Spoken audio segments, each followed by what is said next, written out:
राजस्थान में बीजेपी की दूसरी सूची जारी होने के बाद अब बगावत के सूर भी तेज हो गए हैं। जहां कई जगहों पर बगावत के तेवर हैं वो दावेदारों में बढ़ गए हैं। जिस तरह से उदयपुर शहर की बात करें तो ताराचंद जैन को टिकट मिलने के बाद अब पारस सिंह भी है वो बगावत की ओर उतर गए हैं और विभिन्न बयान देने लगे हैं। जिस तरह से पहले अशोक गहलोत ने उपराष्ट्रपति जगदीप धनखड़ को लेकर बयान दिया था कि संविधान पद पर होते हुए राजस्थान में घूम रहे हैं, ठीक उसी तरह अब जो पारस सिंह भी है उन्होंने एक बयान देते हुए कहा है कि जो गुलाब चंद कटारिया है असम के राज्यपाल है वो अब उदयपुर की राजनीति है उसे दूषित करने में लगे हुए हैं। गलियों गलियों में घूमकर राजनीति उसे दूषित कर रहे हैं। एक संवैधानिक पद पर होते हुए उन्हें वहाँ राजभवन में बैठना चाहिए, बल्कि वो उदयपुर में घूम रहे हैं। ऐसे में जो बयान है यह फिर से चर्चा में रहने लगा है। जिस तरह से जैसे ही बीजेपी ने ताराचंद जैन को टिकट दिया उसके बाद जो स्वागत के लिए भी कम कार्यकर्ता पहुंचे, उसके बाद चर्चा बनी। उसके बाद पारस सिंह भी हैं वह बगावत के तेवर पर उतरे, समाज के लोगों के साथ, व्यापारियों के साथ एक जगह इकट्ठे हुए और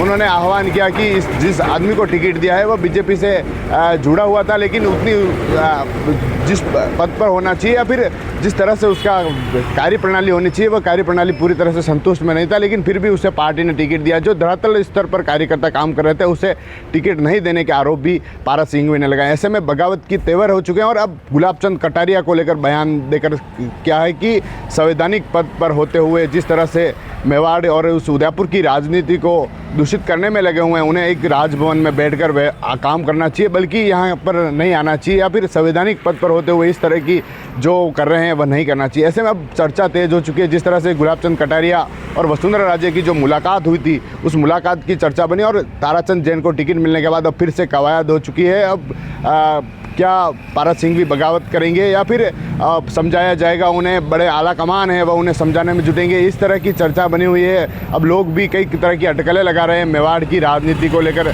क्या रहने वाला। जिस तरह से जो बीजेपी का गढ़ रहा उदयपुर, जहां गुलाब चंद कटारिया लगातार उदयपुर से विधायक बने, लेकिन उनके असम के राज्यपाल बनने के बाद अब यहाँ पर बगावत के सूर आ चुके हैं। बीजेपी में जो बगावत के तेवर हैं वो सामने आ गए हैं। कहीं न कहीं लोग अब तेज़ी से बयानबाजी होने लगी है। ऐसे में अब क्या रहने वाला है यह तो आने वाला समय ही बताएगा। क्या पारस सिंह भी बगावत करेंगे या फिर जो नेता हैं, आला कमान है, उन्हें समझाने का प्रयास करेगा। इन सारे विषयों पर भी जो चर्चा हो रही है, उदयपुर में काफ़ी चर्चा यहाँ बनी हुई है। क्या पारस सिंघवी को लेकर या फिर और नेता हैं वह कहीं न कहीं उस पार्टी के सामने विरोध में लड़ेंगे। TV9 के लिए राजेश डांगी।